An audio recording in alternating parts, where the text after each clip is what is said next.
Hiya, welcome back to the channel. So, back on this Kia Soul. And as you might have guessed from the thumbnail and the title, I'm doing Wishbone and a track rod end. So as you can see, I've sort of skipped past the jacking up stage and I'm ready to take the wheel off. And I've actually used an axle stand. And the main reason for that on this car is because it's got quite a nice ground clearance, so when I put the wheel underneath the sill, you know, when I take the wheel off, it'd probably still fall and crush me. And now, let's have a look beyond this fucking lens flare and see if we can see what we're here to fix. Right, the wishbone. Yes. If you look at that bush there, it's sort of not connected to the wishbone anymore. It should be more like that, and it's not. So that's fucked. Got to change that, and also, even better, try and get so we can get it into some sort of view.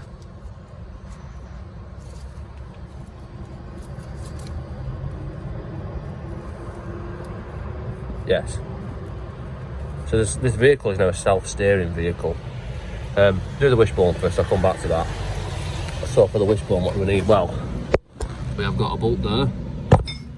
I've got a bolt there. And we have got a ball joint, which is a nut and bolt.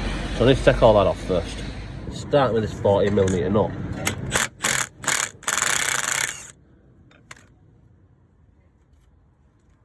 Which needs to be removed. And in all honesty, that is tight as fuck. So around the other side of it to twist it, because if you try and just knock it out, I'm just going to mushroom the end of it over, it's not going to go anywhere. So let's see if I can get the shitter moving.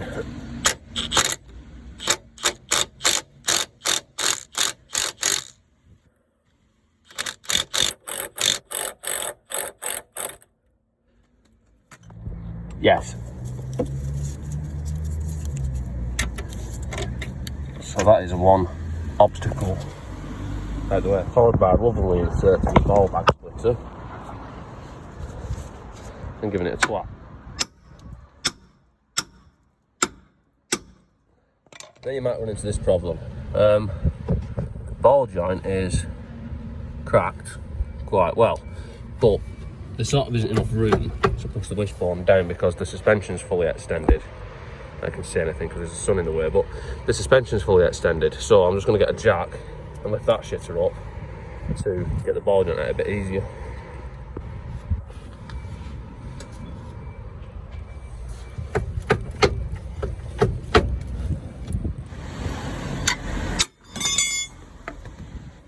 And a bit of brute force later, the shitter is out, but if you look at it, this is where it wants to be, and this is where that wants to be. Now I've taken the jack out, so it was never going to get it low enough to get it out of there. Unlikely anyway, without jacking it up. I mean, yeah, you put a big bar in it, you got half a chance. Just be careful for the drive shaft, as ever when doing a job like this, be careful with the drive shaft coming out, because last thing you want to be doing is topping the shit up with fucking gear oil after you've done it. Anyway, now I need to do that bolt, which is a 17mm. But this is in the way. And I'm just debating whether it's easy to take that off or to struggle round it. It's probably easier to struggle round it actually, but I'm going to take it off. I think it's just held on with 410mm. By the time I thought about it, I could have taken it off. So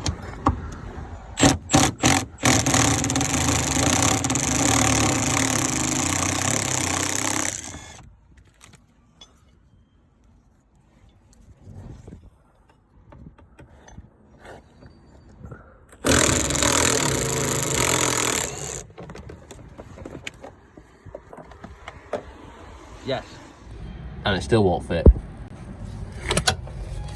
Let's try it anyway.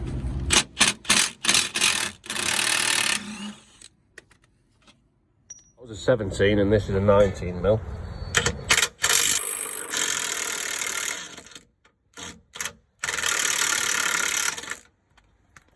And for some completely unknown reason, instead of having a nice captive nut so you can just buzz the shitter off, it's not. It's got a nut on the back of it which is 19mm. Which I'm not going to be able to film because I'm going to have to hold that and then impact wrench the bolt out. Like so.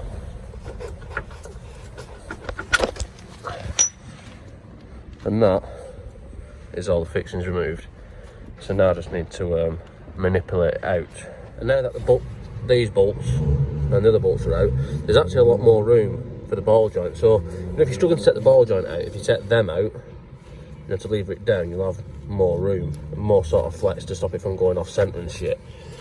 But now I need to sort of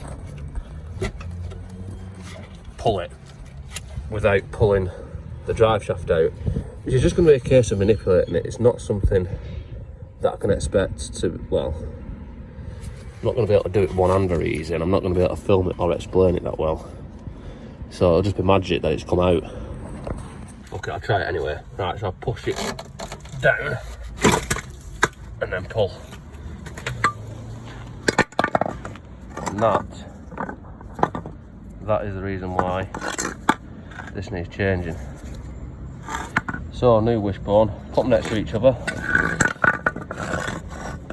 Make sure that it looks something like, apart from one's rusty. It looks like it should fit, so let's put the new one in. Right, and this is a new arm, sort of in place. It's not quite in place. But the hardest bit, touch wood, I'm hoping it's done, because getting this into here, because it's going at an angle and there's not that much room, it takes a bit of wiggling and a bit of fucking about. So I've got it so it's sort of going in now. So I'll try and film a little bit of putting it on, but honestly I don't think I'm going to be able to, because I need to wrestle with the shitter a bit. Right, so after fighting with it for about, I don't know, 10 minutes or something,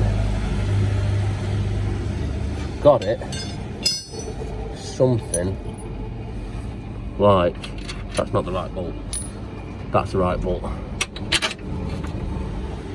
Now it's lined up, it's time to cross thread this bolt, but leaving it loose for now. And the same deal with this one, because I've got to put this nut on the back, and then I'll tighten that up. But I'll run the nut up, run the bolt up. I'm not going to tighten it yet because I need more movement in it. And leaving the bolts loose leaves me with a lot more room to push down on the wishbone. So I should have done that when I was taking it apart, to be honest with you, but I didn't. A little trick when you're putting a wishbone in or ball joint in, before you start trying to fight with it, align the pin or the ball joint so it's roughly in line with where it's coming out of there. So when it does drop in, it's more likely to go in. Then once you've got it all the way in, you can put your bolt back in, which goes in from this side. And your nut back on.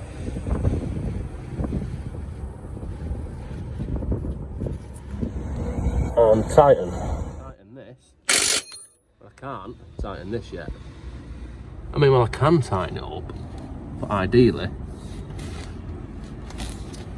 you do it last, which my approach to this is I've tightened it up and we'll put it all back together, put that back on, and then I can get into it with a smaller ratchet and just crack it off and tighten it back up.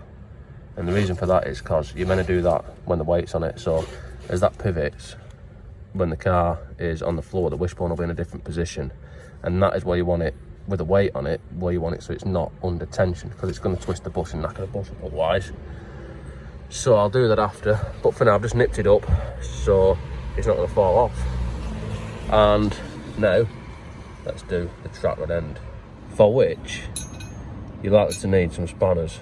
24mm, 22mm and 15, but it's probably going to slip and round off because they're always fucking seized up, these shitters. So you get these decent spanners, which I don't usually use these, I usually use other shit spanners, but when it's something that's going to slip and take my knuckles off, I get decent spanners. And first I want to crack this one off without, I don't want to turn this one at all yet, because there's this fucking wagon going past. But I don't want to turn it at all yet because I need a measurement from where it is. Now, like I said, this, I don't know if I've said this yet, but the car will need tracking afterwards. But what I'm going to try and do is I'm going to try and use a method to avoid as much tracking needed in the meantime, because it won't be tracked up today, or probably next week or something. Now I've changed the wishbone. You should track a car up after you do anything like that as well, really. And I'm going to be changing this, which you should track a car up after doing that as well. But it's not as simple. People say, oh yeah, just count the turns. Doesn't work. They're not the same. So I'm going to explain something. I'll try and explain something once I've got it off. So if you do want to avoid tracking it up for a bit, it's not a foolproof way, but it's better than counting the turns, which just doesn't fucking work. So I need to crack this off first anyway, which is a 24mm. And this is where I slip off and hit myself in the chin. It's all exciting. Can. It might need some heat. Oh, fucking hell.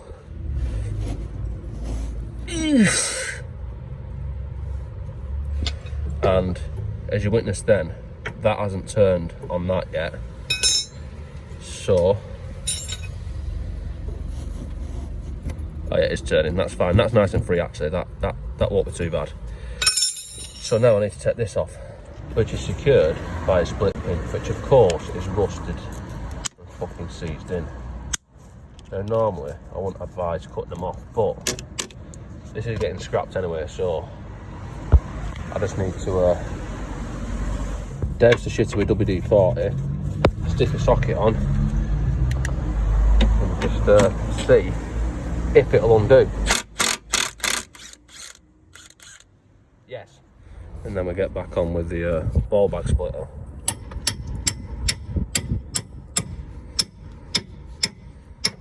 Now, I'm not actually left-handed, so this could go wrong. Yes. Yes. When that is nice and removed, we need to unscrew this off here. Now, we do need to count the turns, so let's do it together. 1, 2, 3, 4, 5, 6, 7, 8, gonna run out of fingers soon. 9, 10. What comes next?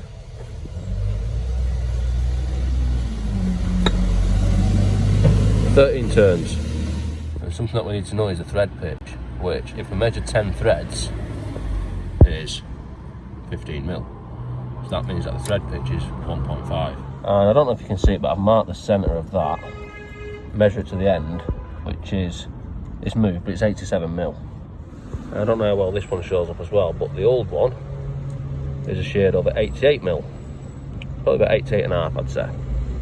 And in realistic circumstances, that means that this one is 1.5mm longer, which means it needs to go on 1.5mm further, which is 1 turn more.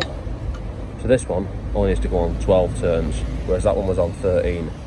So all that measuring for something that's going to have to be adjusted to make it right anyway. But this situation isn't that, it's not a good example because it's only 1 turn.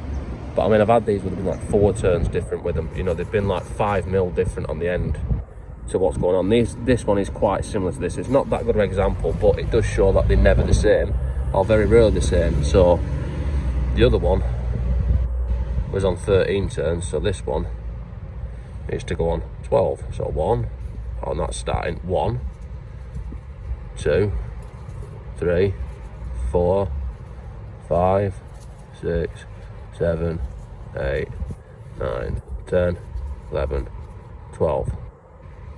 And if you look at where the lock nut is, that is 1 turn less. And now I can put the nut on here and just finger tight it for now. Doesn't really matter, you can tighten up if you want, but I'm not going to bother. And I need to hold this still. And, well, this is what needs holding still actually. I need to hold that still while I run this nut up into this and then tighten them two together.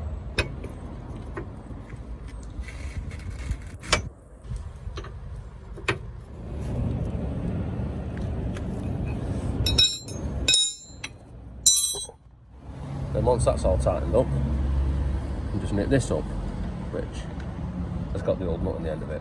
Take it too.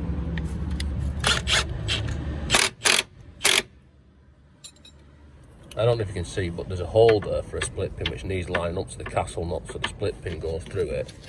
and locks it, so fit to the right sort of tension and tightness. And then give it a little bit more to line the shitter up. So now let's put a split pin in. I just like to make a point of when you're putting a split pin in, right? It goes that way, not if you put it in that way and then loop the tails around the side of the nut. There's no sort of tensile strength in it at all. So the right way to do a split pin is that way, and then go sort of like that, really. Something like that. And I know it doesn't look as neat, but it is more effective. And it sort of does feel like there's a washer missing off this, but there was none that came off it. And the original nut is taller, which might explain why it looks like there's more threads showing. But yeah, it does look like there should be a washer on it, but there was none with it, none that came off it, so mustn't have one. Anyway, let's put the wheel back on, drop it on the ground, and then retighten that. So it's back on floor and the wheels are tight and everything. But I need to do this last thing, which I mentioned. And